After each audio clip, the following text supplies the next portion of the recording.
Hello everybody welcome to सजिलो अङ्ग्रेजी भाषा YouTube channel सजिलो इङ्ग्लिस लर्निङ जिरोबाट सजिलै र सरल तरिकाले बुझेर इङ्ग्लिस सिक्नको लागि हाम्रो यस सजिलो अङ्ग्रेजी भाषा युट्युब च्यानललाई सब्सक्राइब गर्नुहोला okay let's begin now English speaking practice keep in touch भेट्दै गर्नुहोस् किप इन टच को अर्थ हुन्छ भेट्दै गर्नुहोस् त्यसै गरेर एन्ड यु टु भनेको र तपाईलाई पनि भन्नु पर्यो भने एन्ड यु टु टिओ टु को अर्थ हुन्छ पनि भनेर बुझ्नु पर्यो है त एन्ड यु टु र तपाईलाई पनि भन्नु पर्यो नि त त्यस्तै गरेर अर्को रहेको छ ओभर देयर भनेको त्यहीँ पर हेर न त्यहीँ पर त छ भन्नुपर्ने हुन्छ नि त होइन ओभर देयर त्यहीँ पर छ होइन अथवा त्यहीँ पर over there by the way को अर्थ हुन्छ साँच्ची बाई द वे को अर्थ हुने रहेछ के त असाँच्ची भन्नु पर्यो भने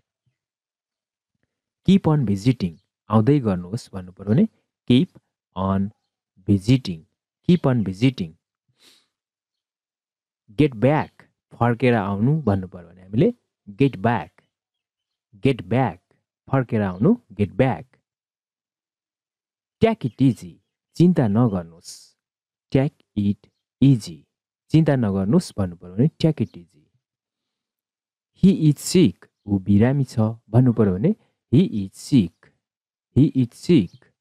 in this way same like her उनी जस्तै भन्नु पर्यो भने सेम लाइक हर उनी जस्तै भन्नु पर्यो भने सेम लाइक हर सेम लाइक हिम ऊ जस्तै भन्नु पर्यो भने सेम लाइक हिम होइन त्यसरी बनाउन सकिन्छ in this way same to you र तपाईँलाई पनि भन्नु पर्यो भने same to you I like her म उनलाई मन पराउँछु I like her I like him म उसलाई मन पराउँछु आई लाइक देम म तिनीहरूलाई मन पराउँछु भनेर भन्न सकियो त्यस्तै गरी जस्ट फाइन ठिक छ जस्ट फाइन अल राइट ठिक छ अल राइट कल हिम भनेको उसलाई बोलाऊ कल हिम हिम भनेको के हो त उसलाई हो नि होइन कल हिम प्रिटी वेल भनेको धेरै राम्रोलाई हामी के भन्छौँ प्रिटी वेल धेरै राम्रो pretty well see you later पछि भेटौँला see you later he was happy ऊ खुसी थियो he was happy too bad अति नराम्रो टु ब्याड नट वेल सन्चो छैन not well I miss your laugh म तिम्रो हाँसो सम्झन्छु I miss your laugh wait for a while केही क्षण पर्खनुहोस् वेट फर अ वाइल अथवा एकैछिन पर्खनुहोस् wait for a while don't make excuses बहाना नबनाउनुहोस् अथवा बहाना नगर है भन्नु पर्यो भने डोन्ट मेक एक्सक्युजेस एक्सलेन्ट धेरै राम्रो एक्सलेन्ट जस्ट ओभर देयर त्यही पर just over they're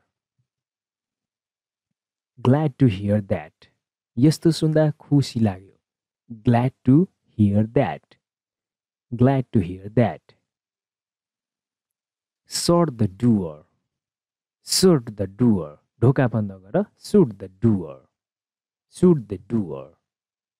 not at all केही छैन नट एटल डेस्टिनेसन को अर्थ हुन्छ गन्तव्य डेस्टिनेसन स्ट्रेट अहेड सिधा अगाडि स्ट्रेट अहेड डिलेट सेड्युल ढिला तालिका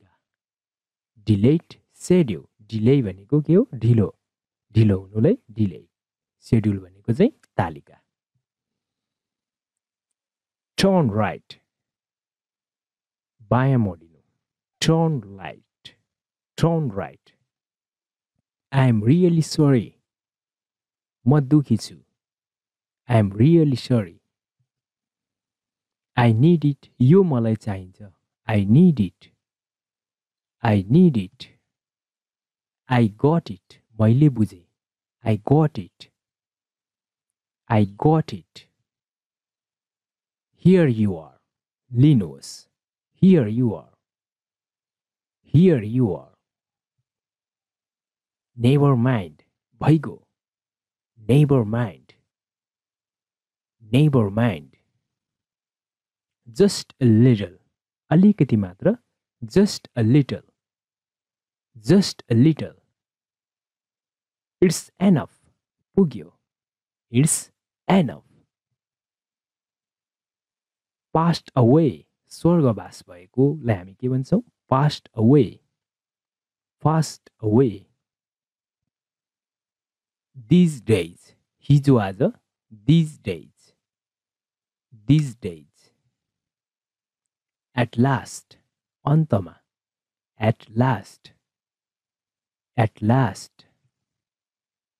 Have a chat. कुरा गर्नुलाई के भन्छौँ? Have a chat. Have a chat. Have a chat. For a while. एकैछिन. For a while. For a while. Teenager. युवा अवस्था. Teenager. Teenager. Leap for को अर्थ हुन्छ प्रस्थान गर्नु. Leap for. Leap for. Look after. हेरचाह गर्नु. Look after. Look after. Job holder. जागिरे. Job holder. Job holder. Where else? कहाँ कहाँ? Where else? Where else? Housewife. गृहिणी. Housewife. Get together. भेला हुनु लाई के भन्छ? Get together. Get together. To be amused. आनन्दित हुनु. To be amused. To be amused. It's too much. अति भयो. It's too much. It's too much. This one को अर्थ हुन्छ यो चाहिँ भन्नु पर्यो भने this one. This one. Close the lid. भिरको बन्द गर्नुहोस्. Close the lid. Close the lid. I am a vegetarian. म शाकाहारी हुँ. I am a vegetarian. I am a vegetarian. Rush of people. मानिसको भिड. Rush of people. He is fond of music. ऊ सङ्गीतको शौखिन छ. He is fond of music. He is fond of music. Spoil things. सामान बिगार्नु. Spoil things. Spoil भनेकै के हो त? बिगार्नु. Things भनेको त सामान भयो, चिजबिज. Spoil things. Spare time. फुर्सदको समय. Spare time. Spare time. A bit nutty. अलि बदमास. A bit nutty. A bit nutty. As soon as. जति सक्दो चाँडो. As soon as. As soon as. Left for. प्रस्थान गर्यो. Left for. Left for. Normal case. साधारण कुरा. Normal case. Normal case. Used to use. प्रयोग गर्ने गरेकोलाई हामी के भन्छौँ? Used to use. Used to use. I am thirsty. म तिर्खाएको छु. I am thirsty. I am thirsty. Get back. फर्केर आउनु भन्नु पर्यो भने हामीले get back. Get back. फर्केर आउनु. Get back. Take it easy. चिन्ता नगर्नुहोस्. Take it easy. चिन्ता नगर्नुहोस् भन्नु पर्यो भने take it easy. He is sick. ऊ बिरामी छ भन्नु पर्यो भने he is sick. He is sick. In this way, same like her. उनी जस्तै भन्नु पर्यो भने same like her. उनी जस्तै भन्नु पर्यो भने same like her. Same like him ऊ जस्तै भन्नु पर्यो भने सेम लाइक हिम हैन त्यसरी बनाउन सकिन्छ in this way same to you र तपाईलाई पनि भन्नु पर्यो भने same to you I like her म उनलाई मन पराउँछु I like her I like him म उसलाई मन पराउँछु आई लाइक देम म तिनीहरूलाई मन पराउँछु भनेर भन्न सकियो त्यस्तै गरी जस्ट फाइन ठिक छ जस्ट फाइन अल राइट ठिक छ अल राइट कल हिम भनेको उसलाई बोलाऊ कल हिम हिम भनेको के हो त उसलाई हो नि हैन कल हिम प्रिटी वेल भनेको धेरै राम्रोलाई हामी के भन्छौँ प्रिटी वेल धेरै राम्रो pretty well see you later पछि भेटौँला see you later he was happy ऊ खुसी थियो he was happy too bad अति नराम्रो टु ब्याड नट वेल सन्चो छैन not well I miss your laugh म तिम्रो हाँसो सम्झन्छु I miss your laugh wait for a while केही क्षण पर्खनुहोस् वेट फर अ वाइल अथवा एकैछिन पर्खनुहोस् wait for a while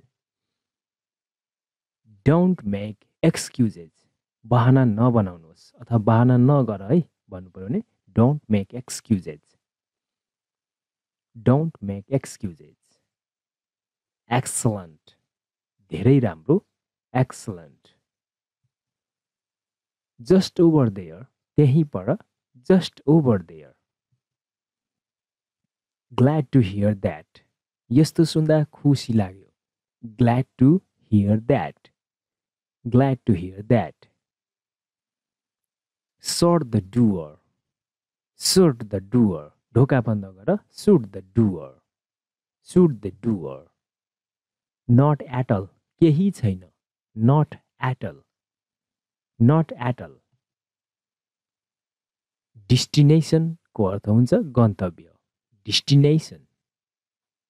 destination straight ahead सिधा अगाडि स्ट्रेट अहेड डिलेट शेड्युल ढिला तालिका डिले भनेको के हो ढिलो हुनुलाई डिले शेड्युल भनेको चाहिँ तालिका टर्न राइट बायाँ मोडिनु turn right I am really sorry म दुखी छु I am really sorry I need it यो मलाई चाहिन्छ I need it I got it मैले बुझेँ I got it here you are लिनुहोस् हियर यु आर